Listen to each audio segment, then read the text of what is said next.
రాయలసీమలో ఉష్ణోగ్రతలకు సంబంధించిన మరిన్ని వివరాలు మా ప్రతినిధి దామోదర్ అందిస్తారు. ప్రారంభంలోనే తిరుపతిలో ఎండలు తీవ్రమయ్యాయి. ముఖ్యంగా గతంలో గత 3-4 సంవత్సరాలుగా భారీ వర్షాలు కురవడంతో వేడి తీవ్రత ఎండల తీవ్రత తక్కువగా ఉన్నది. ఈసారి వర్షాభావం పెద్ద ఎత్తున ఉండడంతో వేడి తీవ్రత కూడా పెరిగిందని చెప్పవచ్చు. ముఖ్యంగా ప్రస్తుతం 32 డిగ్రీల ఉష్ణోగ్రత నమోదవుతున్నప్పటికీ దాని తీవ్రత 42 నుంచి 45 వరకు తీవ్రత కనిపిస్తున్న పరిస్థితి. వేడి గాలులతో తిరుపతి వాసులు అల్లాడిపోతున్న పరిస్థితి ఏర్పడింది. మరోవైపు తిరుమలలో పచ్చదనంగా ఉన్న అడవులు మొత్తం సైతం ఎండిపోయిన పరిస్థితులు కనిపిస్తున్నాయి. దీంతోపాటు తిరుమలలో కూడా వేడి తీవ్రతకు భక్తులు ఇబ్బంది పడుతున్న పరిస్థితి. మాడ వీధుల్లో నడవడానికి ఇబ్బంది పడుతున్నారు. దీంతో అక్కడ వైట్ పెయింట్ వేస్తున్న పరిస్థితి, భక్తులు నడవడానికి మాడ వీధుల్లో వైట్ పెయింట్ వేసిన పరిస్థితి కనిపిస్తుంది. మరోవైపు తిరుపతిలో ఉన్న ఉపాలయాల వద్ద ఎలాంటి ఏర్పాట్లు ఇప్పటివరకు టీటీడీ చేయలేదు.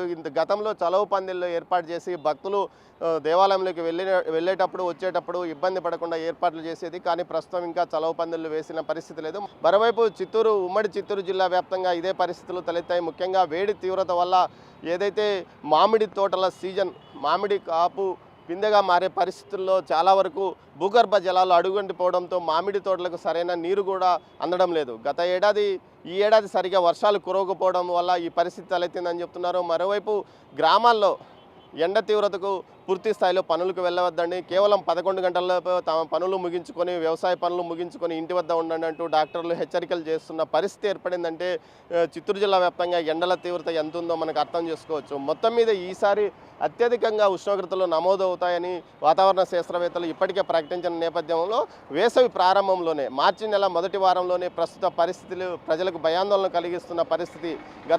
ఏదైతే ఫిబ్రవరి చివరి వారం నుంచి ఏసీలు పూర్తి స్థాయిలో పనిచేస్తున్న పరిస్థితి. దీంతో విద్యుత్ కోతలు ఎప్పుడంటే అర్ధరాత్రి సమయంలో విద్యుత్ కోతల అమలు చేస్తున్న పరిస్థితి కూడా కనిపిస్తుంది. ముఖ్యంగా ఏదైతే ట్రాన్స్ఫార్మర్లు హీట్ ఎక్కడంతో పాటు ఏదైతే విద్యుత్ సరఫరాలో అప్పటికప్పుడు యాంత్రికంగా అవరోధాలు ఏర్పడడం వల్ల ఆఫ్ చేయాల్సిన పరిస్థితి ఏర్పడిందంటూ విద్యుత్ శాఖ అధికారులు చెప్తున్న పరిస్థితి. మొత్తం మీద మార్చి మొదటి నెలలోనే ఇలాంటి పరిస్థితి తలెత్తితే ఏప్రిల్ మేలో మరింత పరిస్థితులు దారుణంగా ఉండే అవకాశం ఉందంటూ కూడా ప్రజలు భయపడుతున్నారు. మరోవైపు ఏదైతే ఈ ప్రస్తుతం ఇంటర్మీడియట్ 10వ తరగతి పరీక్షలు జరుగుతున్నాయి.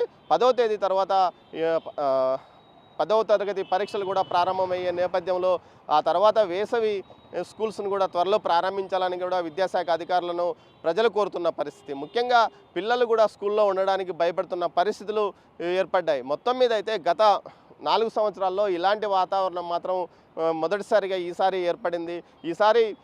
ఈ సీజన్లో వర్షాలు సరిగా కురవకపోవడమే ఇందుకు కారణమని చెప్తున్నారు. ముఖ్యంగా ఎప్పుడు పచ్చగా ఉండే శేషాచలం అడవులు కూడా మోడుబారిన పరిస్థితికి మారిపోయాయంటే మనం అర్థం చేసుకోవచ్చు. మొత్తం మీద ఈ వేసవి మరింత దారుణంగా ఉండే అవకాశం ఉందని మాత్రం వాతావరణ శాస్త్రవేత్తలు ముందుగా హెచ్చరించిన నేపథ్యం. శేషాచలం కొండలలో ఉన్న రాయి ప్రత్యేకమైనది. ఇది పగలంతా వేడిని గ్రహిస్తుంది. రాత్రిపూట ఆ వేడిని విడుదల చేయడం వల్ల రాత్రిపూట కూడా తిరుపతి వాసులకు పూర్తి స్థాయిలో ఎండ వేడిమి తగ్గే అవకాశం లేదు. వేడి గాలులతో రాత్రిపూట కూడా ఇబ్బంది పడే అవకాశం ఉంది. ముఖ్యంగా దీనివల్ల పూర్తి స్థాయిలో వీరు ఇటు ఏసీల మీదే ఆధారపడాల్సి వస్తుంది. ముఖ్యంగా ఫ్యాన్లు కానీ కూలర్లు కూడా పనిచేసే పరిస్థితులు లేవని తిరుపతి వాసులు అంటున్నారు. మొత్తం మీద చూస్తే తిరుపతి వాసులకు, ఈ చిత్తూరు జిల్లా వాసులకు ఈసారి ఈ వేసవికాలం మరింత భయాన్ని కలిగించే అవకాశం మాత్రం ఖచ్చితంగా ఉంది. ముఖ్యంగా పెరుగుతున్న ఉష్ణోగ్రతలు 42 నుంచి 48 వరకు చేరే అవకాశం ఉందని కూడా అంటున్నారు.